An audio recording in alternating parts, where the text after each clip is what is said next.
This is my 28th year in college coaching, and I've never experienced anything like what has transpired within our team over the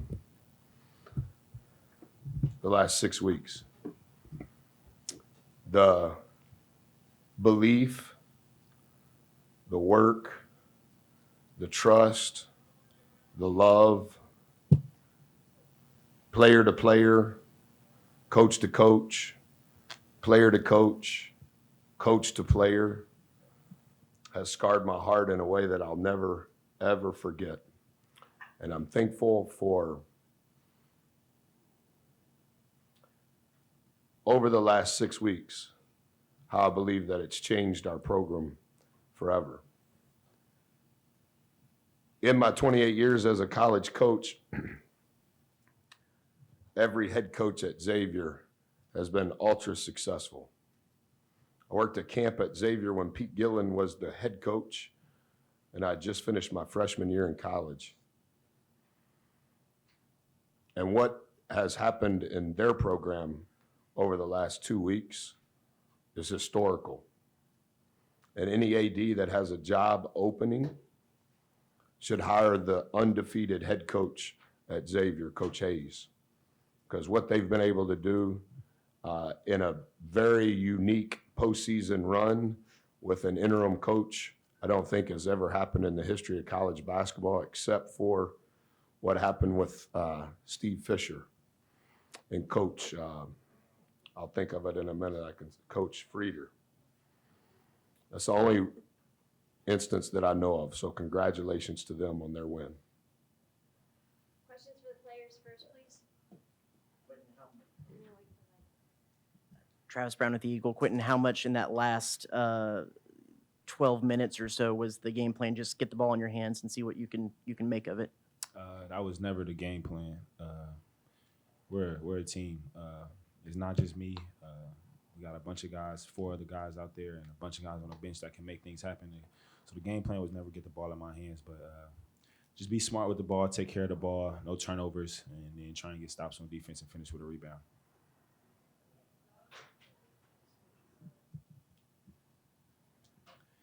Quenton, obviously not the way you'd want it to end, but just the experience you guys had here in New York and this whole postseason run, and just leading up to this game. I mean, a game that you guys probably didn't think you'd be playing in at some point this season. I mean, just what has that been like? It's been great. One of the more better experiences I've had playing basketball. We've been through a lot this year, a lot of ups, a lot of downs. But through it all, I think we've all learned just how to persevere and remain resilient through everything that has went on. We all have learned something from this year. I think everybody in this room should have learned something from this year. But like I said, it's probably one of the greater experiences I've had playing basketball.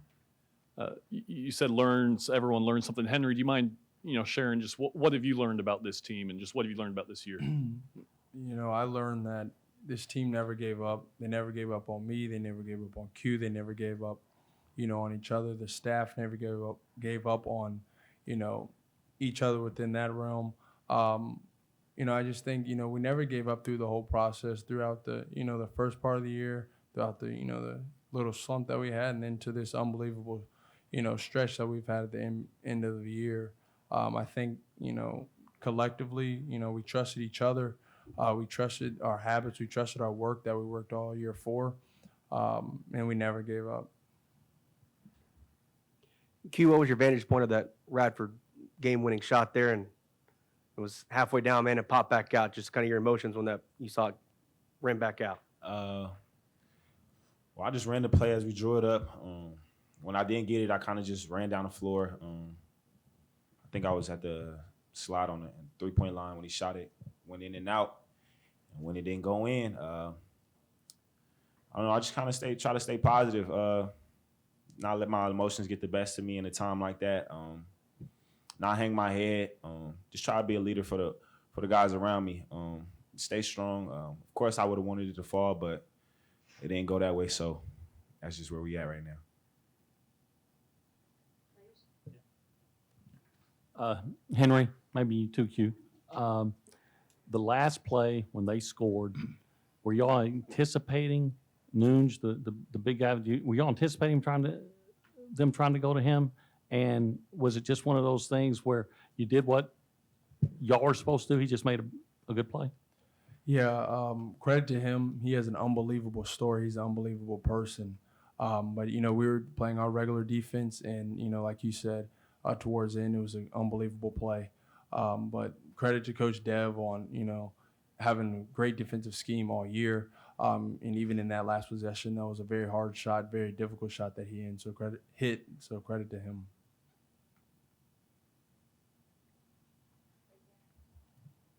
Q, did you see something in the defense that made you feel that you could attack the rim at ease? Because you went to the rim at the end of the game several times. I just try to put pressure on the rim as much as I can because I know that not only will it help my team, but it'll open up lanes and shots for my team. So I just try to drive. I just try to keep my head down. I just try to stay aggressive. That's really all it was. For both players, now the season is kind of closed, how would you kind of describe it in its completion with how it ended and the ups and the downs? Epic, historical.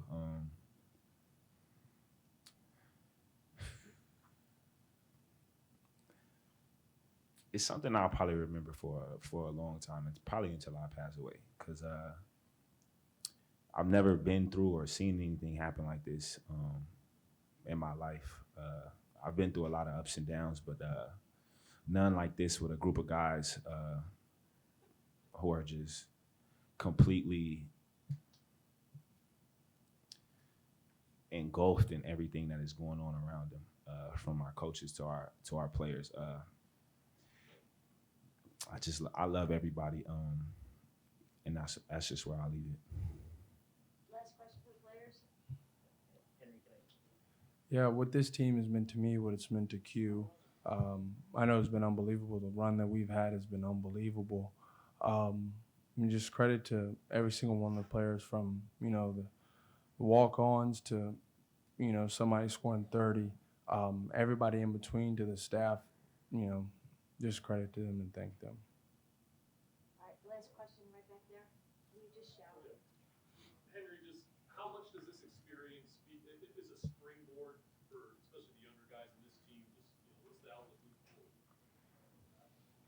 I don't think right now at the moment I've really kind of come down off this, I would say high that our team has been on, this unbelievable stretch. I know, we'll get back with Coach. We'll take a couple of days off. We'll, let our bodies rest. We'll get back to being A&M students. We'll get back to being, a true Aggie and enjoying, what being an Aggie is. But the experience that we've had this year, the time that I spent with these guys, it's just been unbelievable. You can't, it's not a numerical stat. It's not something that you can write down. It's just, it's in your heart, man. Guys, been a lot, man. Thank you.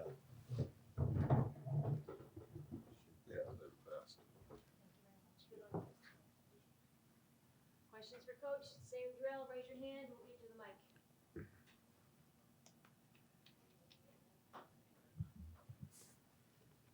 Hey, Coach, I know he said it wasn't the game plan, but how much did you rely on Quenton's leadership and his veteran ability there in those last 12 minutes or so to try to turn the tide on that?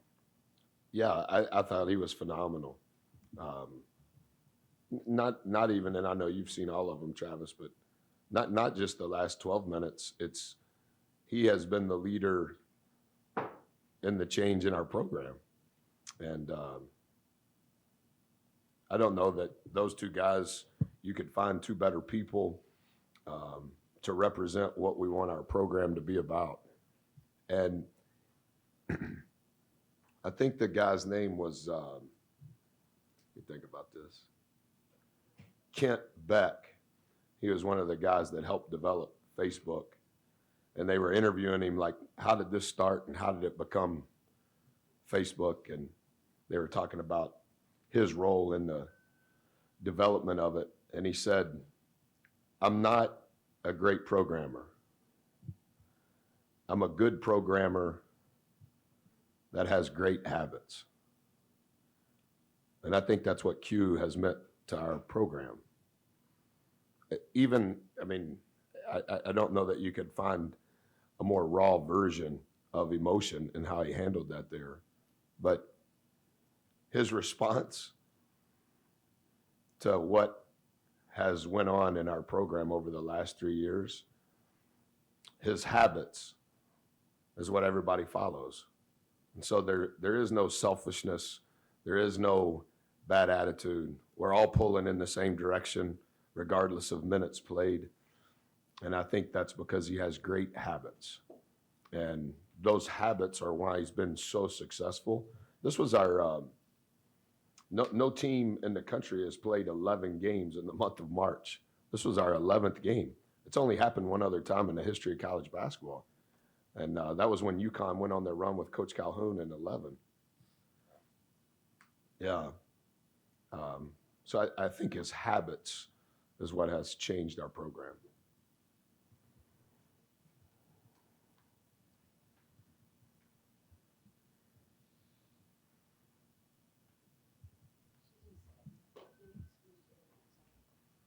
Coach, you talked about 11 games in March, has only been done one other time. You've never coached, this many games in a season before. Just how much did you enjoy?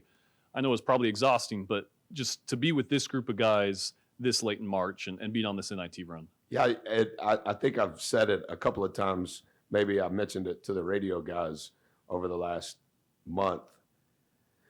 You can almost say in all of those games in March that we were fighting just in hopes that we could have one more game.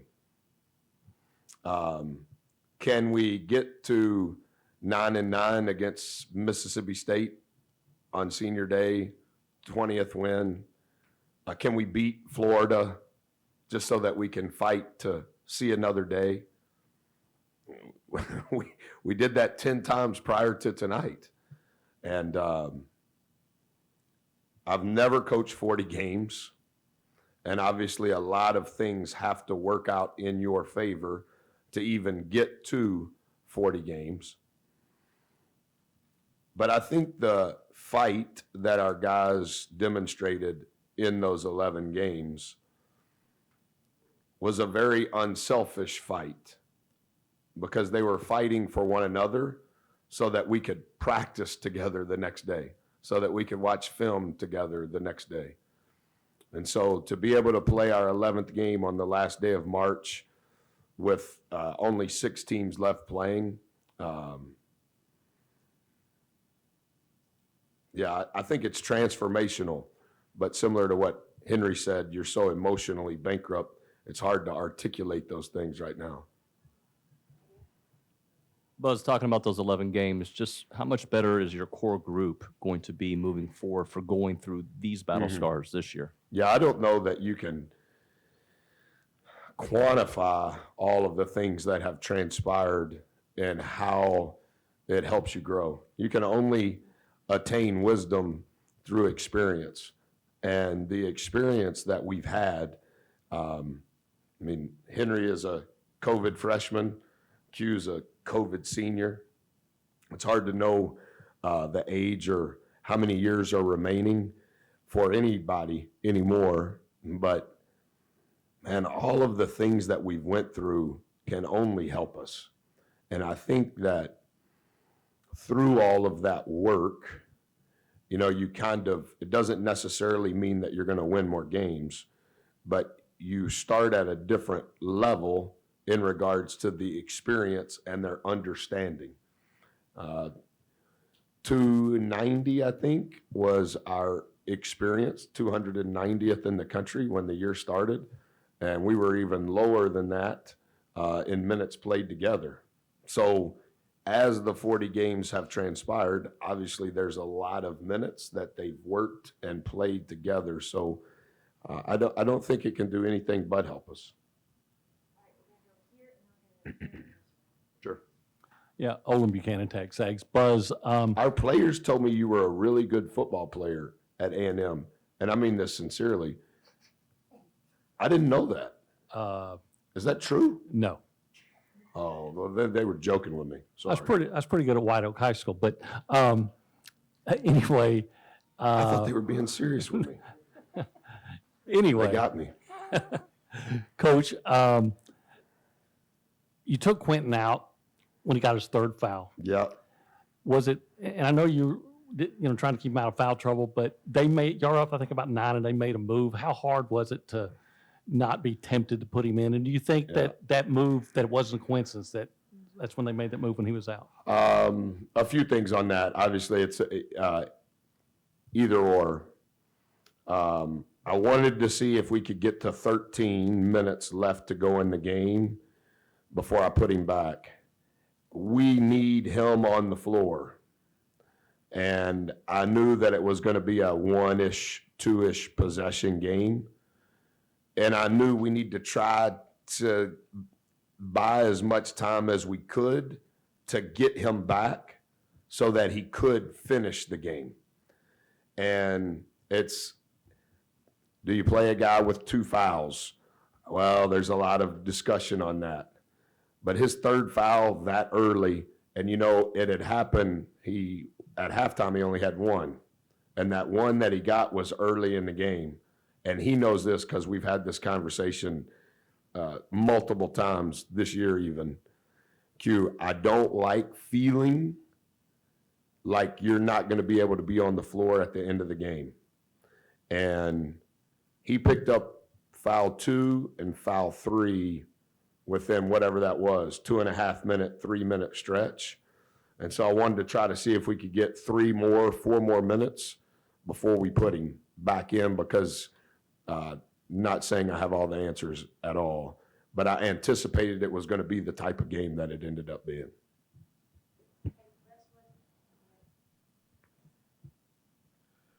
Buzz, you said all the time, difference between winning and losing is so razor thin. And I mean, what better example than tonight? I mean, Radford's shot was halfway down and popped out. I'm assuming that's what you called up, and just kind of the execution of it and just the emotions when it was so close to going in to win the game. They have shown, even in tonight's game, they have shown a 2-2-1, and they've shown a 1-2-2. They've shown a full court man. So you never know. And I told our guys coming out of the huddle when Coach called the timeout prior to their last possession, guys, if there's more than 5 seconds, if they score, we're playing. If there's less than 5 seconds and they score, I'm going to call a timeout. And,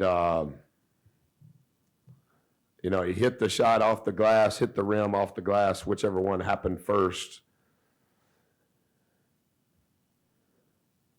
They executed the play perfectly. Q was the first choice, as he mentioned, with a hammer screen by Boots. If they switch that, we're throwing it straight to Boots, and here we go. Our guys are comfortable with that play and the execution of the play, and I thought we did a really good job. Quote shirt 7, Baby was wearing it yesterday from this season, there's a thin line between winning and losing. And she mentioned that the other day when she was wearing it, and I said, yeah, it's really not thin, it's invisible. And, even you can, don't want to ramble. You can look at any game throughout our season and see how many 1 and 2 possession games we played and how thin that line is. And like I told our guys in that stretch that Olin was talking about, guys, they're playing for the same championship we're playing for too, right? And so we can't think, because of what had transpired over the last 4, 5, 8 games, that the SEC tournament or even on the way to here, that the game we're going to play from ahead the whole time. This is the first time we've had a 1 or 2 possession game in a while since Florida, I think. And it's an invisible line. Thank you, guys.